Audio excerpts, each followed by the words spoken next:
कुटुपेराज मां निकिरंदड़ रेणी कैनाल मां पंजाब के आबादगारनि खे पाणी विकिरो थियण जो इंकशाफ। रेणी कैनाल के खाबे पासे खां कमू शहीद खां खेंजो ताईं 32 हंधनि ते गैरकानूनी तौर पाणी विकिरो थियण जो कंहिं बि नोटिस न वरितो।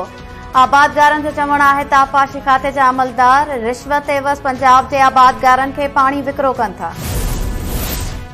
सुप्रीम कोर्ट के चीफ जस्टिस पारां फैज़ाबाद धाणे बाबति जांच कमीशन की रिपोर्ट ते कावर जो इज़हार। रिपोर्ट पधरी करण या न करण बाबति हुकूमत खां राय तलब। चीफ जस्टिस काज़ी फायज़ ईसा रिमार्क्स ॾेई चयो त फैज़ाबाद धाणे वारे फैसले ते अमल कयो वञे हा त 9 मई जहिड़ा वाक़िया न थियनि हा। कमीशन कुछ भी नाहे कयो। लगे तो कमीशन फैज़ हमीद के बचाइण की कोशिश कई।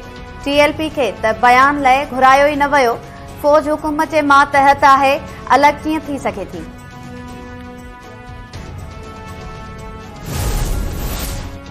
सुन्नी इतिहाद काउंसिल जे मखसूस सीटुनि बाबति दरख़्वास्त ॿुधण लाइ मंज़ूर।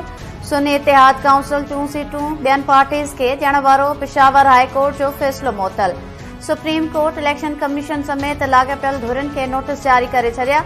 जस्टिस मंसूर अली शाह रिमार्क्स ॾेई चयो त ॿियनि जमातुनि खे कहिड़े कानून तहत मखसूस सीटूं ॾिनियूं वयूं। छा मखसूस सीटूं हाउस पूरो करण लाइ ॾिनियूं वयूं। जस्टिस अतर मिनुल्ला चयो त पार्लियामेंट जी इज़त कयूं था, पार्लियामेंट जे मामलनि में मुदाख़लत न कंदासीं। सुप्रीम कोर्ट पारां दरख़्वास्त ते 3 जून खां रोज़ानी जी बुनियाद ते ॿुधण जो फ़ैसिलो। लार्जर बेंच जोड़ण लाइ मामलो जजिस कमेटी हवाले।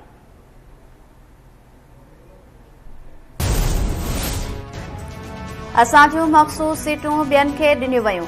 सॼे अमल खे असां गैर आइनी सॾींदा रहिया आहियूं। PTI chairman barrister Gohar Khan चयो आहे त कंहिं बि सियासी जमात खे कामयाबी जे भेट में वधीक मखसूस सीटूं नथियूं मिली सघनि। उम्मीद आहे त सुप्रीम कोर्ट इंसाफ़ कंदी।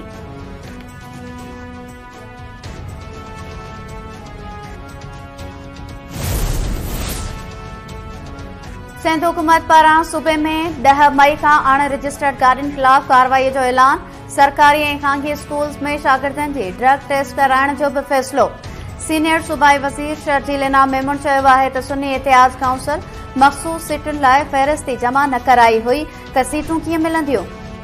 जेकॾहिं सुन्नी इतिहाद फ़हिरिस्त जमा कराई हुई त मखसूस सीटूं संदन हक़ आहिनि।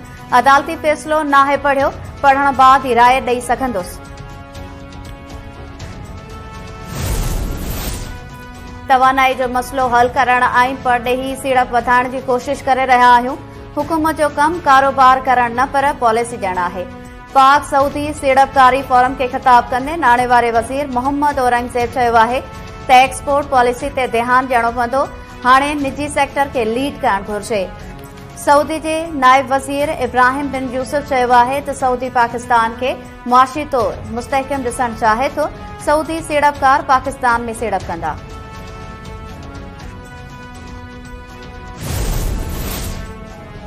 इस्लामाबाद हाई कोर्ट पंजाब के अगोणे वडे वज़ीर परवेज़ इलाही के जेल मां घर मुंतकिल करण जो हुकुम ॾेई छॾियो। अदालत महफ़ूज़ कयल फ़ैसिलो ॿुधाईंदे परवेज़ इलाही के 15 ॾींहनि अंदर जेल मां घर मुंतकिल करण जो हुकुम ॾेई छॾियो। अदालत चयो आहे त परवेज़ इलाही के मर्ज़ी मूजिब तिबी सहूलतूं बि ॾिनियूं वञनि।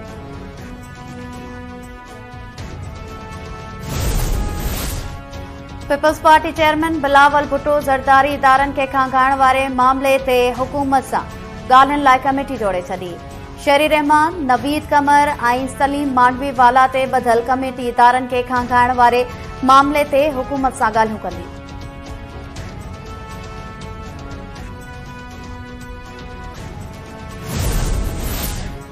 पीआईए जी निजकारी में अहम अॻभराई। एसएसीपी क़ौमी एयरलाइन जी रीस्ट्रक्चरिंग स्कीम की मंजूरी ॾेई छॾी। पथराई में चयो वियो आहे त स्कीम ऑफ अरेंजमेंट तहत पीआईए कारपोरेशन लिमिटेड जा समूरा असासा, कर्ज़ ऐं खसारा पीआईए जी होल्डिंग कंपनी खे मुंतकिल कया विया आहिनि।